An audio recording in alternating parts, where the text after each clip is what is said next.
តែកូនស្រីលើកឡើងប្រែកូនស្រីមិនណាស្ដីបើនឹងហើយចង់ស្ដីក្លិនស្រីក្លិនថ្មក្លិនដូចក្លិនរាស្លា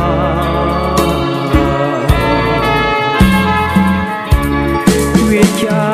កូនសែនថ្លៃរឿងក្រៀមក្រោះរឿងស្មោះស្មោះ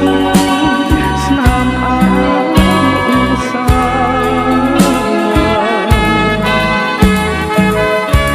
លើកូនសែនចិត្តទឹកភ្នែកទុកខាពេលผ่านអបខាចិត្តសែនអំពូឆ្ងាយអើយសែនឆ្ងាយឆ្ងាយលែងយល់ហើយ